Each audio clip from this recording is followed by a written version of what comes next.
Hi everyone, welcome back to another video. This is episode 2 of my series How to Junk Journal. I am Marissa and this is my papers, paints and pens. So for this second episode of my series How to Junk Journal, we will be talking about the signatures. I've already spoken that the first, what to do in the first phase, which is to think about what you want to do with your junk journal. And that's important because when you know what you want to do with your junk journal, it will make it easier to choose the materials or the papers or the things you want to put inside your junk journal. And for this inside part, we will be speaking about the signature. All right. Now the signature is basically, now you've seen this, my chunky junk journal. The signature is basically this thing here, because it's made up of a whole bunch of things, whatever you want. It all depends on what you need your junk journal for. That first phase, that think, okay, what do I want to do with my junk journal? That is what you will need now here. All right. So, say you want to do a just for journaling. Maybe you will just use printer paper. Now the printer paper can be plain white if that's what you like, a white background, or you can even coffee dye or tea dye your papers. You can be very creative and still leave it nice and blank, and then you can write on it. If you are doing maybe a memory keeping journal, then you can put any old thing inside it, because then the photos and decorative elements can just go on top of it, and it won't even if you have like old book pages or written things in there already, it won't be a problem, because you're not, you can just stick your photo on top of it. So what can you use for the signatures in your junk journal? There's a whole bunch of things, wonderful things that we can use. And I've got the basics here. And of course, if I am forgetting things, please write down in the comment box things that I've missed, because I know I'm going to miss a whole bunch of things. And I know there's a lot of creative people out there that use a whole bunch of different things. So just put them in the comment box, whatever I've missed, so that, other people can be inspired by you as well.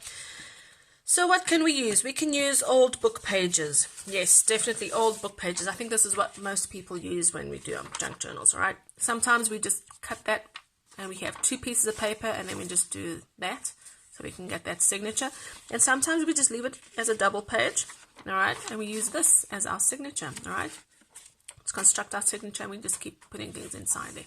Now, as I said, if you're using your junk journal to journal in, just journaling, you probably won't use much these type of pages, because you can't write on top of these pages.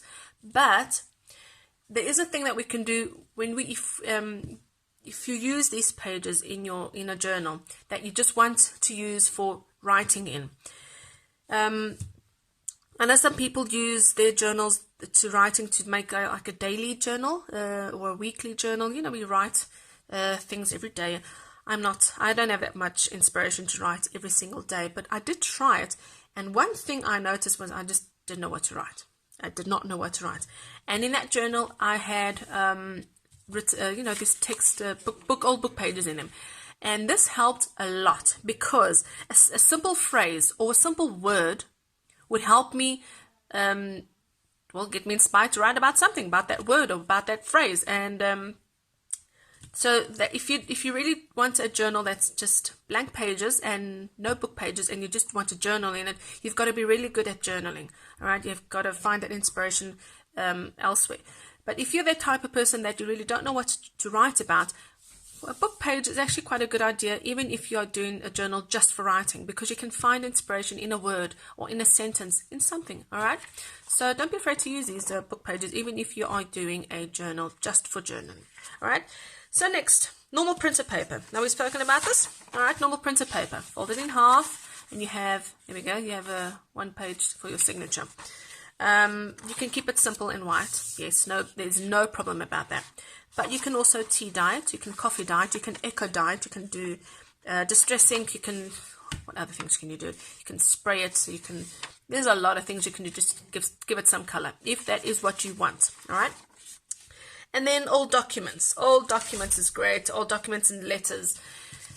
These are great, especially if they have nothing written, if they're blank. You can still write on these lines. All right, it's a good place for you to journal on, even in the back. Write with a different colored pen, especially on this one.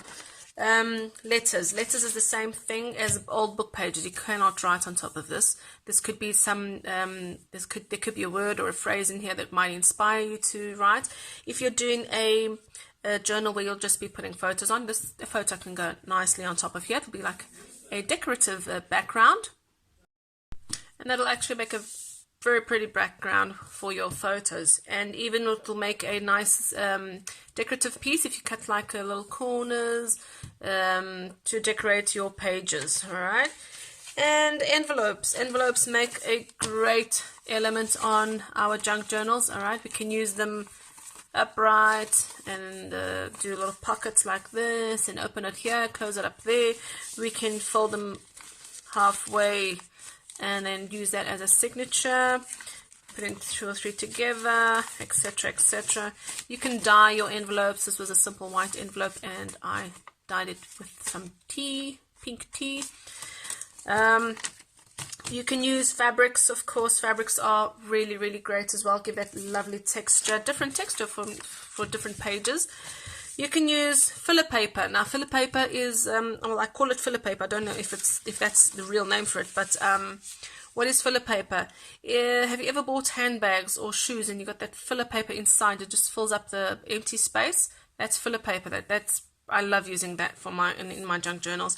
If you work in a company that exports or sends out goods to clients, and the box, you know, when you get a nice box, maybe you have like a few things lying around and then empty space, and then you normally fill it up with that brown paper. That brown paper is just excellent, beautiful. You can even use, you know, the letters, the correspondence letters that you get from your banks and from your insurance companies, and the publicities. You can even use that in your junk journal, especially if you're going to paint over it. You know, you don't want to remember what they're writing to you, but just, you know, paint over it. It's a good, they normally use good printer paper. All right, then you normally use nice thick printer paper, so that'll be good for you to actually just paint over and well, do anything to it. And of course, scrapbook paper. All right, scrapbooking paper is brilliant. It just gives a nice color. There are papers that have bright colors. There are papers that are vintagey. There are papers. Scrapbooking paper is just, you know, it's just another world. So use and abuse of your scrapbook paper. And then, of course, still in the signature theme, you need to know what to do with your binding. How you're going to bind your signature to your cover. All right, or how you're going to bind the whole thing together. So basically, that is your what to use for your signature. And if I have left anything out, please comment in the please leave a comment below, and so that other people can be inspired, and so me too. I sometimes don't remember everything, so just please leave a comment. And if you have any questions, don't be afraid to leave a comment as well, and I'll get back to you as soon as I can. Thanks for watching, and let's go to the next episode.